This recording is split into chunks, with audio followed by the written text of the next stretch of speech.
Hey everyone, it's Shetty. Welcome back to the YouTube channel. If you haven't subscribed yet, make sure you do so that you never miss a video.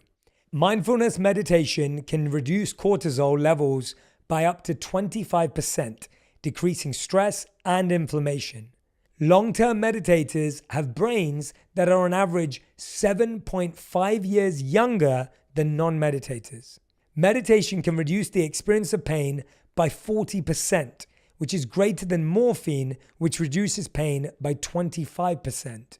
Now, I've been fortunate enough to practice meditation for nearly 2 decades. It's a deep part of my practice. It's a part of my daily commitment. It's something I turn to for greater self-awareness, alignment, and to really tap into my intuition. But at the same time as knowing the benefits of meditation, I also recognize it's something that a lot of people struggle with. Most people today have heard of it, but a lot of us don't know if we're doing it right. We're judging ourselves, questioning ourselves, and maybe you've been wanting to try meditation, but you don't know where to start. Well, then this video is for you. Or maybe you want to start, but you're worried you're not going to be able to shut off your mind. Well, this video is for you too. Or maybe you're someone who's completely skeptical about meditation altogether.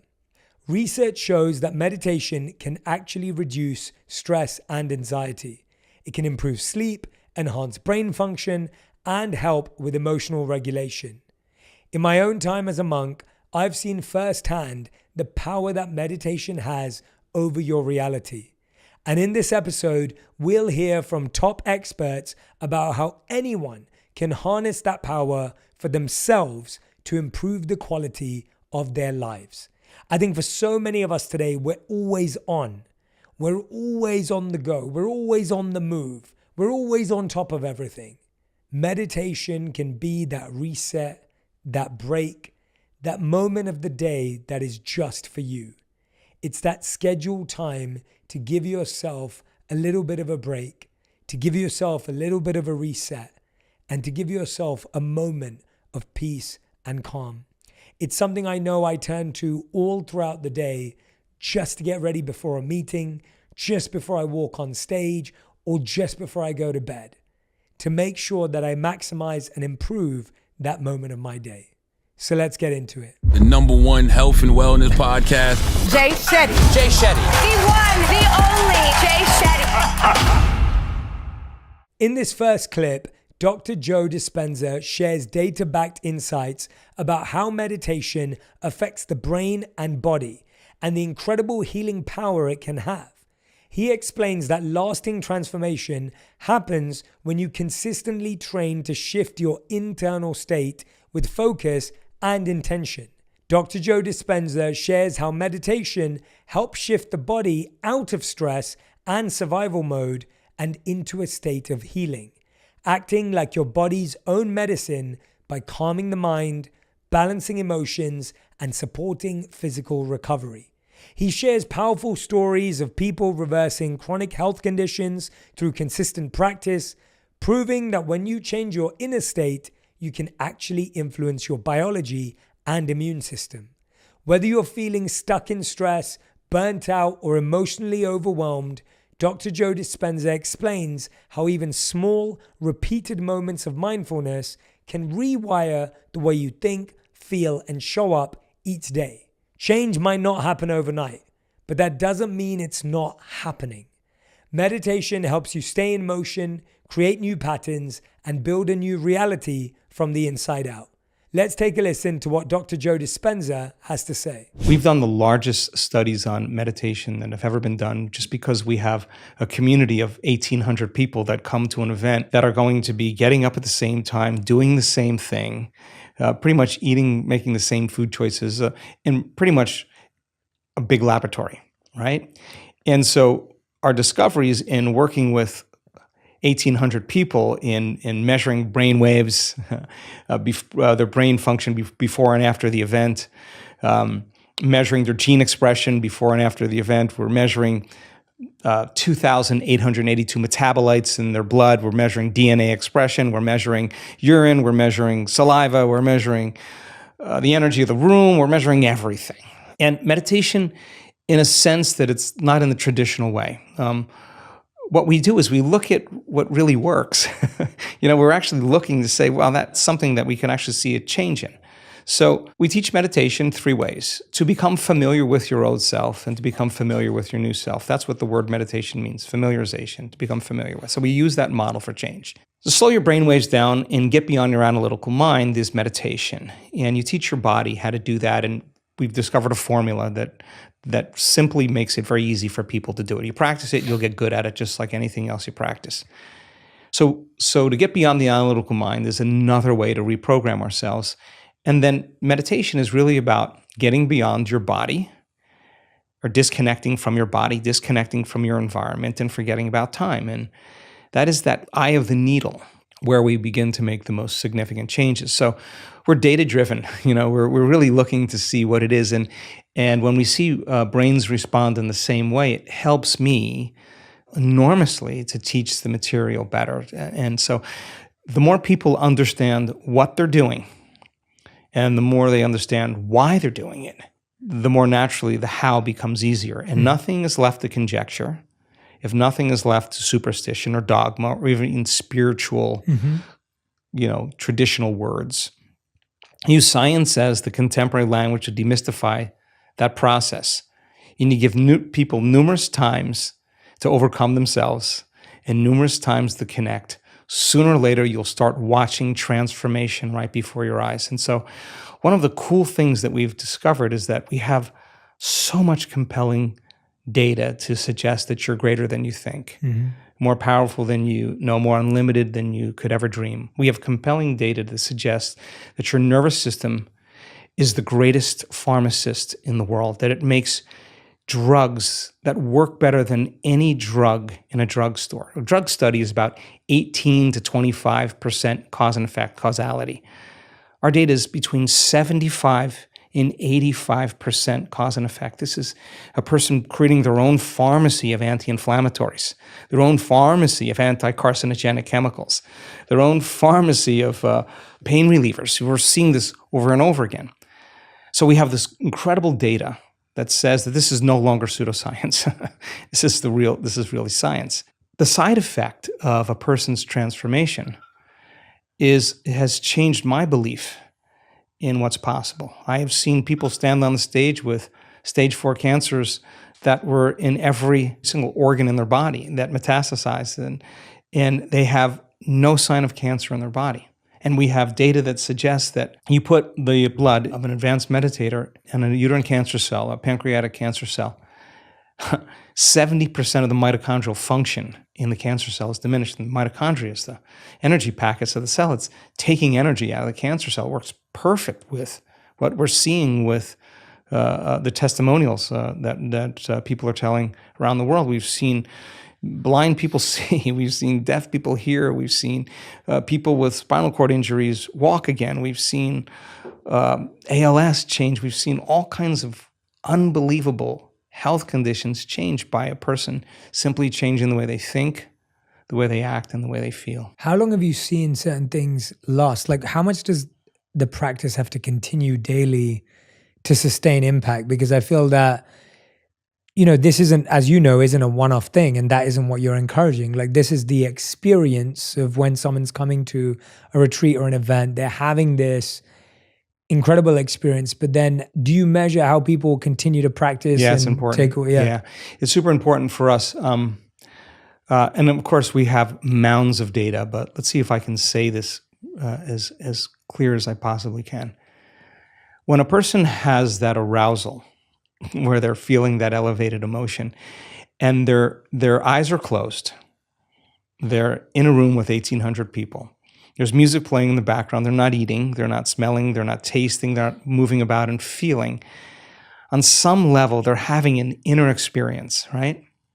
And the body is so objective that it's literally believing it's living in a new environment. And so that elevated emotion somehow tends to drag the body right out of the past into the present moment. So many people with everything from eczema to muscular dystrophy, when they have those events, there's a biological change that takes place in their body where they feel completely differently. Now, some people heal all the way.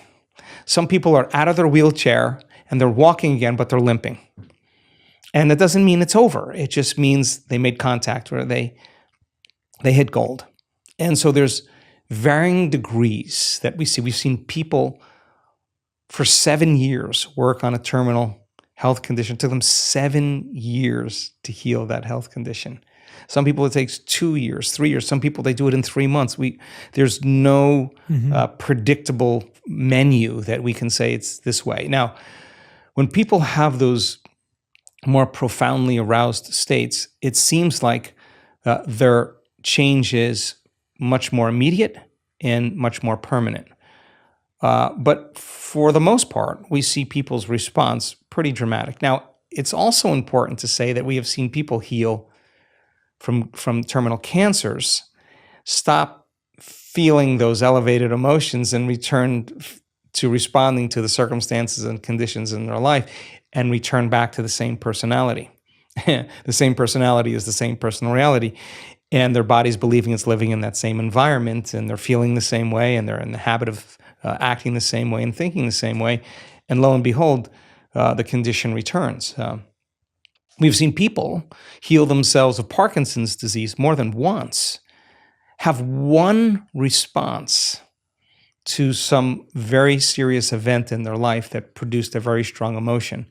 And in 1 hour, their condition returned because they literally went back to their old self. And we've seen that person turn around and reverse the condition again. Again, people do the best with what they think is available. The person standing on the stage, we've had numerous physicians and researchers stand on the stage, they're the 4-minute mile.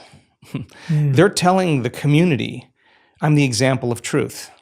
This is no longer philosophy. This is no longer theory. Here's my scans. We had someone with bilateral breast cancer just recently. No evidence of cancer in her breasts or any lymph nodes, no longer in her liver. I'm looking out at the audience, and everybody's leaning in. There's the 4-minute mile, and that person's telling the truth, and they're telling a story, and it's not pretty. It's not always rosy. They went through a lot of dark nights. They went through a lot of their condition getting worse. But every day they had to show up for themselves. If they stopped showing up and doing the work, they would really not believe it was possible. But if they showed up and did the work, it means that they believe it's possible. And I think when you believe in possibility, you got to believe in yourself. When you believe in yourself, you got to believe in possibility. So it used to be a few examples of that. Now we have so many great testimonials, so many great stories that now people, it's becoming infectious, just like a virus or any bacteria becomes infectious. Now health and wellness becomes as infectious as disease. And you get a community of people starting to break through, and you start seeing these changes where people stand on the stage. Invariably, you're going to see a very strong shift in consciousness, and consciousness is awareness. And if you're unaware that you could actually heal yourself, you'll make the same choice. Once you see it, I think it starts creating a brush fire, and that's really the exciting part. So we're seeing so many great testimonials that are undeniably great stories of transformation. And many, many of those people still no longer have their eczema, still no longer have their Parkinson's, still no longer have their cancer. Life is an experiment. So if your personality creates your personal reality, and your personality is made up of how you think, how you act, and how you feel, if you keep thinking the same way, you keep acting the same way, you keep feeling the same way, your life is going to stay the same because you're the same. So the experiment is, okay, let me begin to think differently. So I got to remind myself how I do want to think, and I have to remind myself of how I no longer want to think, so I don't default and go unconscious.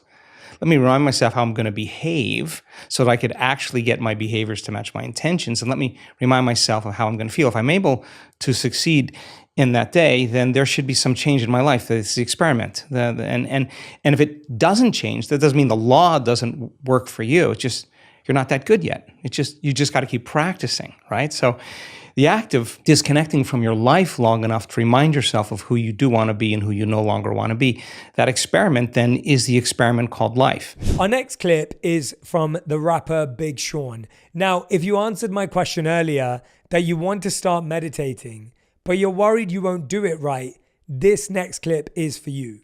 Big Sean challenges the idea that there's a right way to meditate. Whether it's sound healing, a walk, or even a quiet moment, what matters most is finding what works for you and showing up consistently.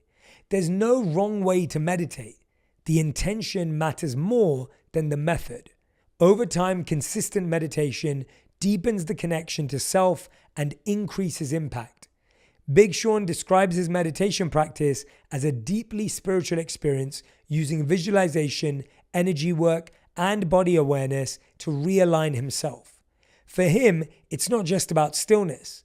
It's how he sets the tone for productivity, creativity, and emotional balance. I practice I am. It's so much power. So I am grateful. I am this. I am happy. I am confident. I am happy that I get to sit down and talk to my friend Jay today. You know, I'm happy I get to, whatever the case is, right? So that's what I do. And then at the end of it, of the journal, when I do the gratitude stuff, and there are times where I write how I feel, not as much. I also speak out loud by myself. You know, there are a lot of processes I do, but when I do that journal, I sign it at the bottom of it, like a contract. And I sometimes I put "it is done" or I put like "so be it," because it's a declaration. Oh, when I do that. And I sign it because it's that important to me. I have to sign my contracts. I have to sign things that will be upheld as an important thing. And that's how the level of importance, even more, that I hold that to. So I sign it every time. That is so good, man. I've never heard that before. I'm going to start doing that. It's powerful. Yeah, I've never signed it. That's dope. It's powerful. And Jay, does everything I write down come to fruition? No. Sometimes it does. A lot of them do. And then I realized that I'm also on God's time. So the things that I've always wanted, the things that I've desired, it may not just be the right moment in my journey for that. But that's the beauty of it, man. I'm still here. I'm still able. I'm still inspired. I'm still passionate, you know? Beautiful. Yeah. So that's how I do my journaling. I also have there's a book I have of like poetry too, that I like write poems and stuff. I only write a few a year, honestly, but like I'll like fully write and draw around the poem, and like it's really like a beautiful art. It's just something I do for fun. I've only written one this year, and last year I wrote a few, so maybe inspire me to write one today, but that's kind of all it is. But I don't spend too much time on it. It takes me about 5 to 12 minutes. That's great, max. And then I meditate after that, because it's kind of like a good transition to like the energy is set for me to meditate. Because when I meditate, I feel like I'm attracting these things more and giving myself the best shot of being the most productive, the most impactful that I can be. You know, so that's kind of the first thing I do when I wake up, if I can. Being a dad, though, there are times where I get woken up and I have to go immediately, you know, and so I come back to it later on. It's not preferred that way, but it's a good trade-off. What about your meditation? What does your practice look like for meditation? It depends. I love doing guided meditation sometimes. I kind of have my own process where I like and visualize the light of creation, like the light of the sun, and it like really filling my whole body up, and literally everything that doesn't align with that, anything that isn't that light and bright, you know what I'm saying, immediately leaves my body and goes back into the earth. And like, so, you know, there are times where I if I'm not in nature, I imagine myself in nature and like things going back into the earth, and I like surround myself, you know, from I forgot the word, the esoteric body. I think it's like 1 inch off of you, then your emotional body, then your mental body. And like, I just do the same thing. Like, it's like a shower of light. It's like hopping in the shower after you work out, like, but of light. And whatever it is, I kind of like cater to how I'm feeling. So from there, I'll like, if I have like something wrong with my stomach, I'll like, for some reason, I associate green with healing energy, right? And this comes from years of like practice. Or I associate royal blue with power, you know, the power of the universe. I associate like red with the love of the universe, the love and support of the universe. And like I represent like the violet flame of Saint Germain, like to cleanse things that are holding me back. Wow. Right. So I have like quite a process, and I break it down in a book. And afterwards, I feel just, it really makes a big difference. And, you know, I read this book, The Hidden Messages in Water, I believe it's called. And it talked about, you know, there's like itty bitty microscopic crystals in water. And one of the part of the book, they experiment of like how positively when you speak to water, like, hey, you're amazing, I love you, keep going, like you're beautiful. And then they had another water glass or container of water where they said like, you suck, it's never that, you know, real negative. And you look at the crystals, and one is like a beautiful snowflake looking crystal, and then the other one is like distorted and all damaged.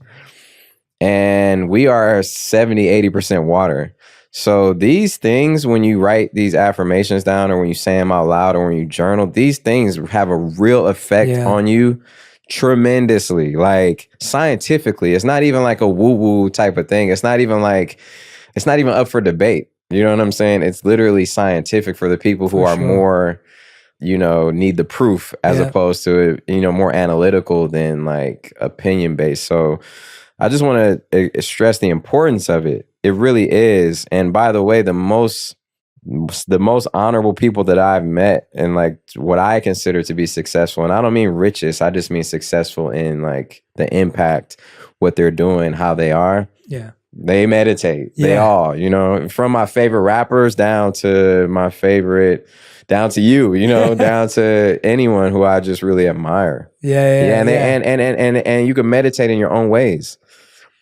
They're like, I know like Janae does different meditations, you know, through sound healing or mirror meditations. I know people who do shower meditations, walking. There's no wrong way to meditate either. That's another misconception. There's no wrong way to do it.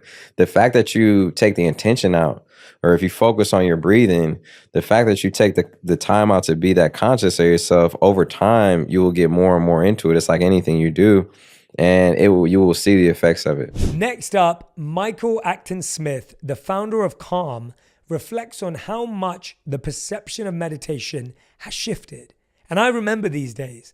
It used to be met with a lot of doubt, a lot of scrutiny, but now it's widely seen as a practical, effective way to support your mental well-being.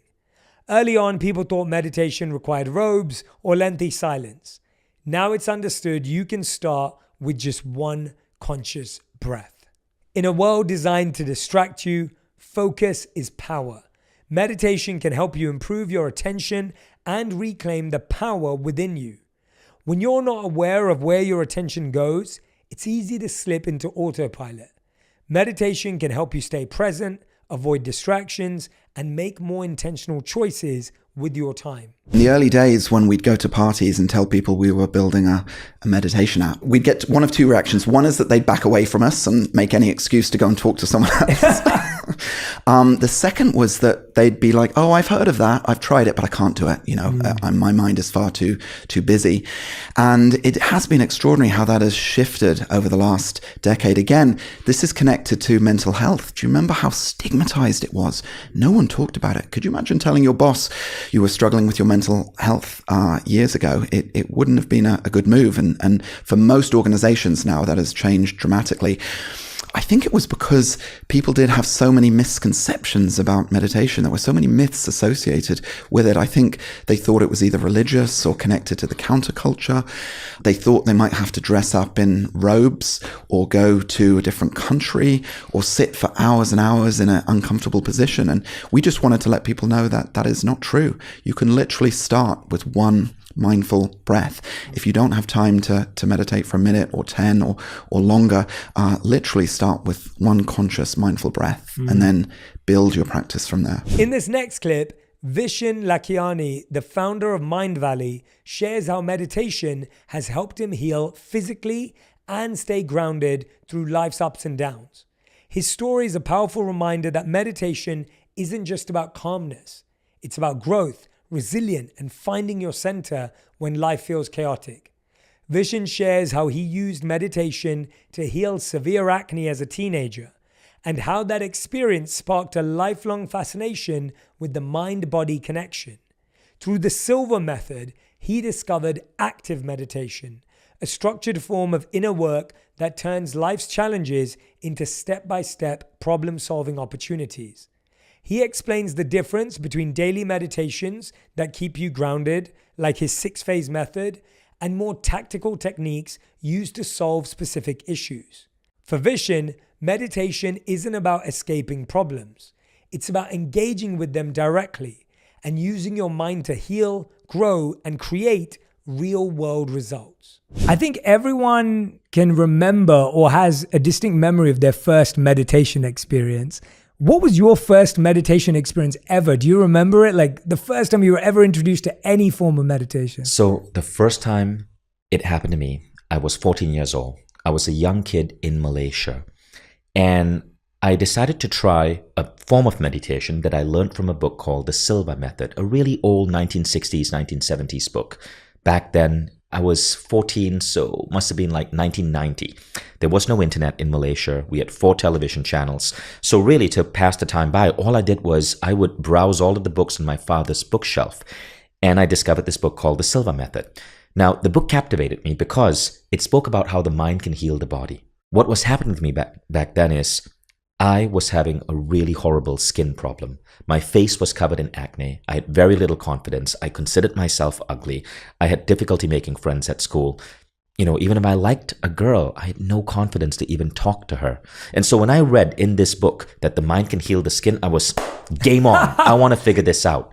So I tried practicing. Nothing happened. I continued practicing. Nothing happened. And there was very little results. But I read and reread that book over and over and over and over again. Then I started picking other books from Bob Proctor, from Wayne Dyer. I started reading these books. It became a passion. And slowly, things began to click. And one day, applying the Silva method, at this point I was 17 years old, things had finally started clicking. I began to understand it's not just about hoping and wanting your skin to heal. There was a process, there was a method, there was a psychology. When it clicked, in 5 weeks, I completely healed my skin. 5 years of skin disease healed in 5 weeks. Today, science talk about this as a thing. It's called psychodermatology, how your mind influences your skin. But that was my first evidence that we can use our minds to influence our bodies. Now, the next thing I did was I decided to see, can I use my mind to accomplish a really big goal? For me, that was qualifying for the US Open Taekwondo Championships. Taekwondo is Korean karate. I was really into it. And I managed to qualify. My first ever trip to the United States, which was my dreamland. Since I was like a kid, I wanted to go to America. My first ever trip was to the US Open to represent my country. It was in Colorado Springs in 1993. My first time I fell in love with America, but it became because I visualized that in my mind. And that was my beginning, the beginning of my fascination with the human mind that would later lead to me starting Mind Valley and writing this book. That's amazing. I love that story for so many reasons. A, because, well, let me just break this down for everyone. You had an intention that was very clear. Even if it was to save your skin or to impress a girl or whatever it was, you were clear of why you wanted to meditate. The second thing was you were happy to read the book again and again and again. And I think that takes a lot of resilience, because most of us, when we try something once and it doesn't work, we give up. And the third thing is you didn't just test on something small. Once you saw a small result, you were like, well, does this apply to something bigger? And I think those 3 lessons in and of themselves are so powerful. What has changed in the benefits to you of meditation today? At that time, it was solving your skin. It was getting focused around the Taekwondo championships. How do you view meditation? Like, what is its use in your life today? Because I feel like so many people keep telling us to meditate, and there's so many benefits, but for you personally, what's the reason? So I grew up in a Hindu family in Malaysia. Meditation was never what I was